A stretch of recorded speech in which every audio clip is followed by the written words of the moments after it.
pollution in Malaysia is not a foreign matter as it is considered to be one of the biggest environmental challenges faced by humanity in 21st century. Air pollution is the existence of mixture of solid and gaseous particles in the air usually influence the air quality in that particular area. It is measured by the level of pollutants in the air and it is called Air Pollution Index (API). API helps public understands more on the air quality. The calculation of API is based on the density of 5 main pollutants, which are sulfur dioxide, particulate matter with a diameter less than 10 micrometer, ozone, carbon monoxide, and nitrogen dioxide. Air pollution in Malaysia is mostly caused by vehicle emission, industrial emission, and transboundary smoke. Usually, the main substance that cause air pollution is smoke particles, dust, domestic garbage, and automobile exhaust. The worst API has ever recorded is 663 at Sekolah Menengah Teknik Muar, Johor. This problem can be solved through separation technology, which is membrane separation technology. There are 4 types of membrane separation technology that can be used in solving these problems. By using this kind of technology, it can help us in separating pollutants from air, lower down API number, and also produce a healthier surrounding.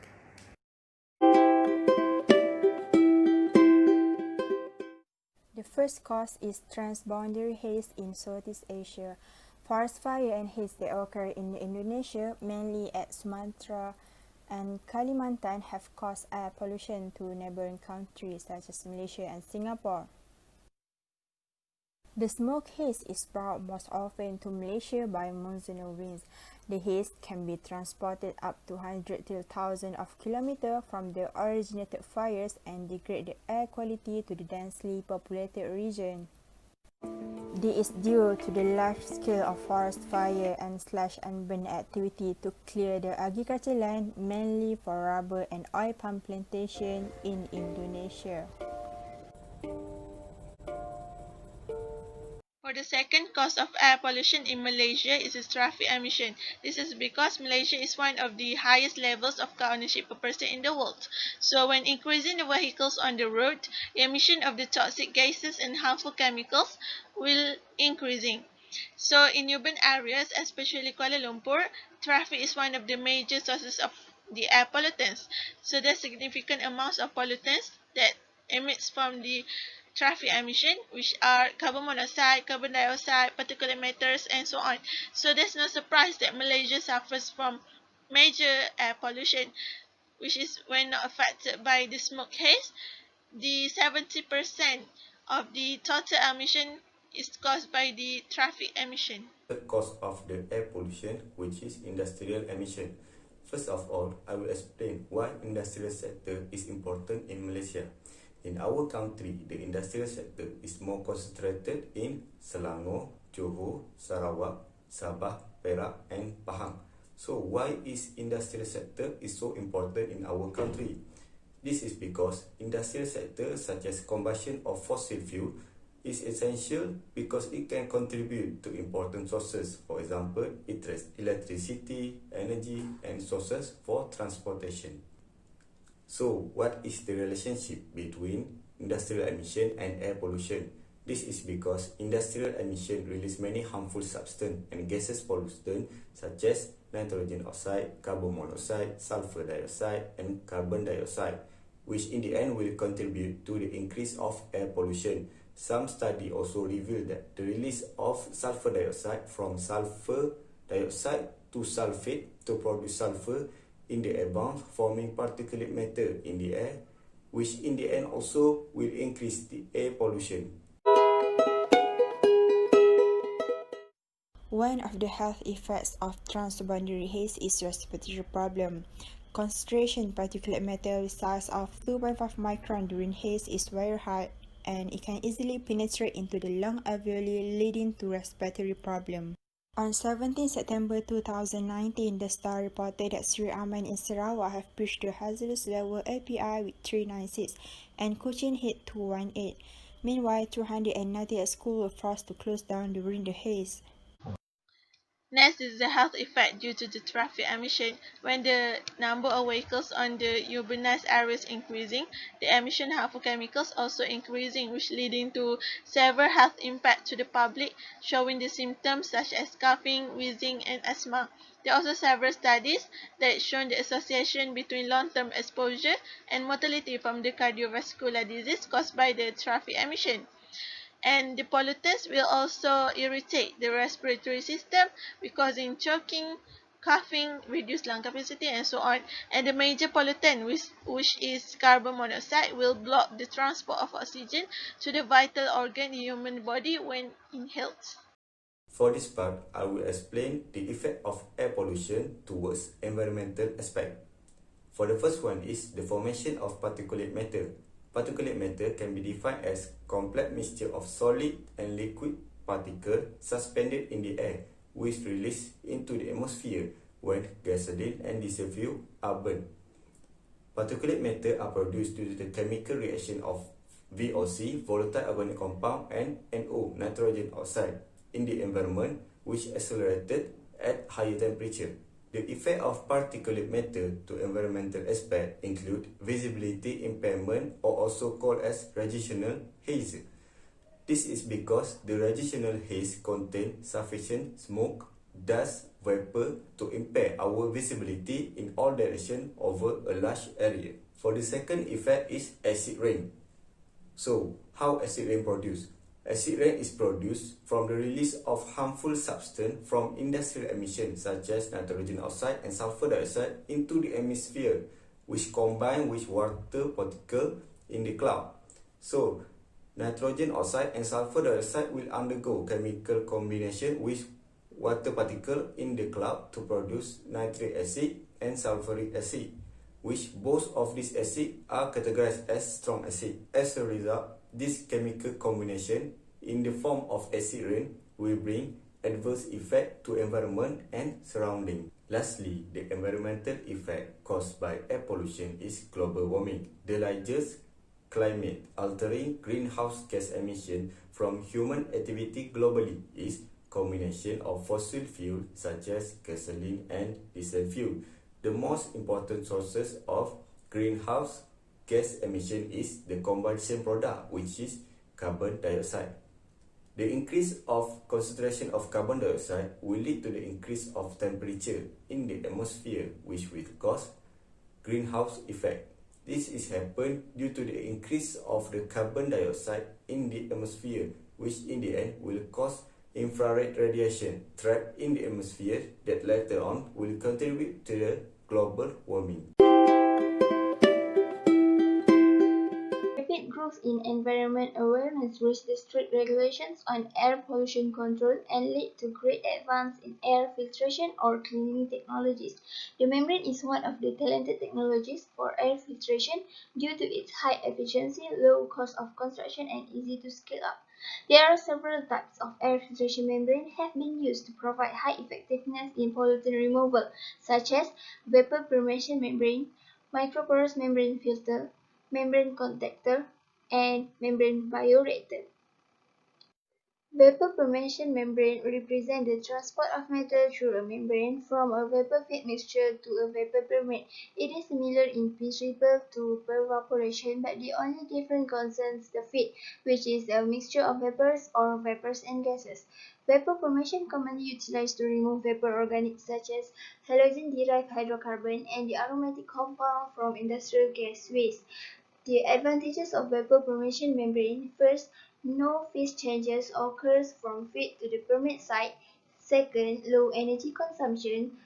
Then, simple to operate and can be started up and shut down rapidly.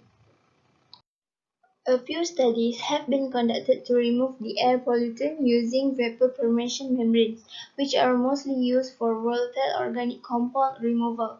The first one is from Raboya Perez et al. 2011. Vapor permeation is fabricated from polydimethylsiloxane (PDMS) to remove volatile organic compound from the air. And the second one is from Gales et al. 2002. Polyetheramide membranes coated with polydimethylsiloxane (PDMS) also used for removing volatile organic from air such as acetone, ethyl acetate, and ethanol. The next is microporous membrane filter. In the term of air filtration field, is used for pressure driver membranes such as ultrafiltration and microfiltration membrane that has a pore size between 10 micrometer up to 0.01 micrometer reported by Ahmed et al. 2015. It allows clean electroplasts, but it rejects the fine particle present in the polluted air. The figures below shows the two types of membranes are developed for air filtration, which are flat sheet membrane and also hollow fiber membrane. The hollow fiber membranes offer a higher packaging density and lower cost production compared to the flat sheet membrane. Air separation membranes are very fine hollow fibers through which different mixed gases are found. As the gases travel through the use of process called selective formation allows to separate gases. And across the loop gas separation membrane, the wall of each of these micro thin hollow fibers is an asymmetric filter made of various types of polymer. As different gases travel through the fiber, they come into the contact with the membrane and permeate through it. The permeation rate of each gas is determined by its solubility in the membrane material and its diffusion range. Gases with higher stability and smaller molecules can pass through the membrane faster than the other less soluble gas with larger molecules. A study has been conducted to remove micron aerosols using microporous membrane filter by Awang et al. 2017. He reported that polyvinylidene fluoride polyethylene glycol hollow fiber membrane gave the excellent filtration efficiency with its 99.99% to remove the aerosol which had a particle size of 30 nanometer. Besides, it also shows a similar result when using a polyether sulfone membrane for aerosol removal with a particle diameter of 300 nanometer. Now let's proceed to the membrane contactor. Membrane contactors are systems where porous membranes are used to carry out mass transfer between phases. Membrane contactors can be made from materials such as propylene, polyethylene, polyvinyl chloride, and many more. Membrane contactors also are manufactured with hydrophobic hollow fiber microporous membranes. The hollow fibers are arranged with uniform spacing, allowing greater flow capacity and utilization of the total membrane surface area. And then the pore size are commonly in the range of 30 to 50 nanometer. The membrane must be porous in order to obtain the high mass transfer properties. Also, the membrane fiber need to be hydrophobic to prevent wetting phenomenon which can decrease the mass transfer properties. This is how the membrane contactor works. In a membrane contactor, a gas stream and a liquid solution normally flow countercurrently in both sides of the membrane. For example, carbon dioxide absorption in membrane contactor. For the removal of carbon dioxide, the absorbent used is potassium glycinate or PG, and then the average pore size is 200 nanometer. Also, the contactor area of membrane is 6.05 millimeter squared, and then the fiber porosity is greater than 45%, and then the removal efficiency is 90%. Thus, membrane contactor can be said as efficient method in order to treat the air pollution. Hence, this process is a cost saving because it does not require any chemicals and easily handle hundreds of cubic meters per hour. Also, it can be done or operate nearly at an atmospheric pressure, which allow low cost contraction of the system. Membrane bioreactor. In biological treatment, toxic gas and volatile organic compounds are treated by biofilter and biotracking filter, which are able to achieve a separation efficiency of more than 90%. However, the conventional biofiltration process are not feasible when it is used to treat a poorly water-soluble volatile compound. Apart from that, the accumulations of pollutants in the back filter reduce the performance significantly as well as the lifetime of filter. MBR is considered as an alternative to the conventional biological filters. It combines the extractions of the gaseous pollutant which will diffuse through the selective membrane pore and biodegradations of the pollutants by the microbial attached on the other sides of the membrane as seen in the figure. The membrane acts as interface between the gaseous pollutants and the microbials. The microbial units are available in flat sheets, tubular and hollow fiber membrane configuration which can be easily scaled.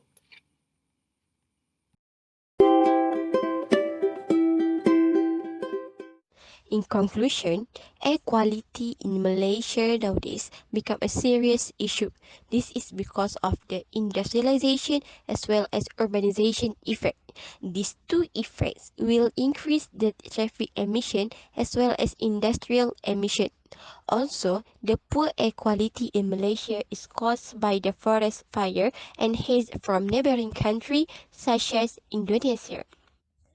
Consequently, the air pollution will cause harmful effects to human health such as respiratory illness and also towards environment such as formation of acid rain and also can cause global warming. Therefore, with development of science and technology along with concerns of human health and environment, various separation techniques are introduced to treat the air pollution. One of them is membrane separation technology.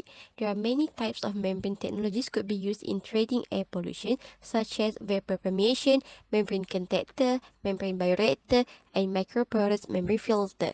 These types of membrane separation technology are preferred especially because of their advantages, which are highly porous structures to dense non-porous structures, low energy consumption, and high filtration areas, which allowing them to perform extremely efficient to purify and to separate it.